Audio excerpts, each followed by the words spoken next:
आज इस जंगल से कोई कीमती चिड़िया पकड़ कर ले जाऊंगा।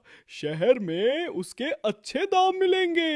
शिकारी ने जमीन पर एक जाल बिछाया और उसके ऊपर ढेर सारे सुनहरे और चमकीले दाने बिखेर दिए। फिर वो पास की एक घनी झाड़ी के पीछे छिप गया। कालू कौवा भोजन की तलाश में ऊपर उड़ रहा था। उसकी तेज नजर जमीन पर पड़े सुनहरे दानों पर पड़ी। अरे वाह, आज तो किस्मत खुल गई। इतना सारा अनाज एक साथ। लगता है आज पेट भरकर दावत होगी। मुझे जल्दी नीचे जाना चाहिए। रानो चिड़िया पास के पेड़ पर अपने बच्चों के लिए कीड़े ढूंढ रही थी। उसकी नजर झाड़ी के पीछे छिपे शिकारी पर पड़ी। वो खतरे को भाप गई।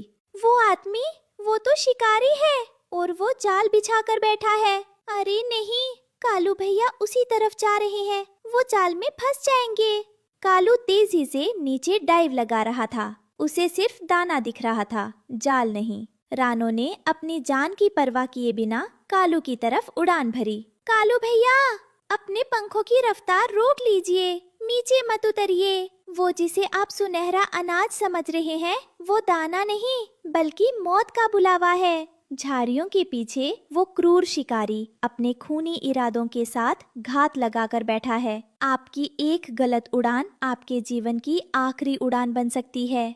लालच के वशीभूत होकर अपनी आंखों पर पट्टी मत बांधिए कालू भैया। वापस लौट आइए, ये सुनहरा चमकता जाल आपको निगल जाएगा। अरे रानो, तुम तो हमेशा रोकती हो। मुझे खाने दो। कालू जाल पर बैठने ही वाला था कि रानो ने पूरी ताकत से आकर उसे हवा में ही धक्का दे दिया। कालू दूर जा गिरा, लेकिन रानो का संतुलन बिगड़ गया और वो सीधे जाल के बीच में गिर गई। शिकारी ने तुरंत रस्सी खींची और रानो जाल में कैद हो गई। ये क्या हुआ? रानो, बहेलिये ने रानो को जाल से निकाला और एक छोटे से लोहे के पिंजरे में बंद कर दिया। रानो ने फड़फड़ाने की बहुत कोशिश की, लेकिन सब बेकार। हे मनुष्य, मुझे छोड़ दो, मुझ पर दया करो। मेरा मांस तुम्हारे किसी काम का नहीं और मेरी सुरीली आवाज इस लोहे के पिंजरे में घुटकर दम तोड़ देगी। मेरे छोटे छोटे बच्चे घोंसले में मेरी राह देख रहे होंगे। वे अभी इतने सक्षम नहीं कि अपना पेट भर सके। अगर मैं वापस नहीं गई तो वे भूख और डर से तड़प तड़प कर मर जाएंगे।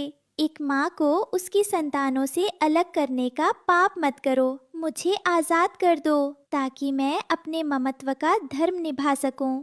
चुप रहे, तेरी आवाज बहुत सुरीली है। शहर में तुझे अच्छे दाम में बेचूंगा। शिकारी ने पिंजरा बैलगाड़ी के पीछे रखा। तभी कालू उड़कर पिंजरे के पास आया। कालू की आंखों में आंसू थे। रानो बहन, ये आपने क्या किया? मेरी जान बचाने के लिए आपने खुद को फंसा लिया। मुझे माफ कर दीजिए, मैं लालच में अंधा हो गया था। कालू भैया, अब पछताने का वक्त नहीं है। मेरी एक आखिरी विनती है आपसे। शिकारी पिंजरे को अपने गाड़ी पर रखकर चलने लगा। रानो पिंजरे की सलाखों को पकड़कर कालू को देख रही थी। कालू भैया, मेरे बच्चे घोंसले में अकेले हैं। उन्हें नहीं पता कि उनकी माँ अब कभी वापस नहीं आएगी। आप उनका ध्यान रखना, उन्हें भूखा मत सोने देना। बस यही मेरा आखिरी वादा है आपसे।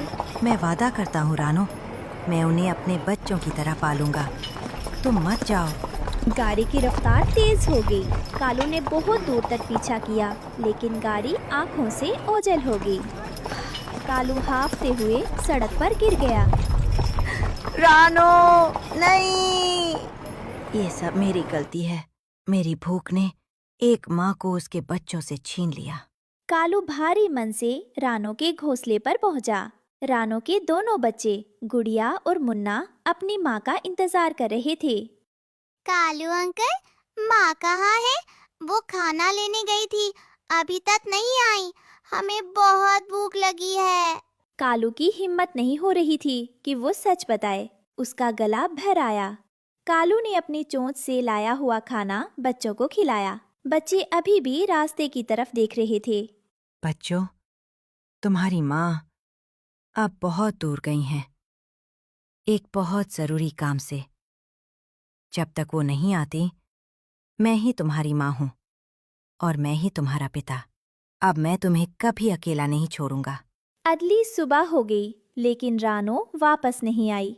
उसके बच्चे गुड़िया और मुन्ना उदास बैठे थे।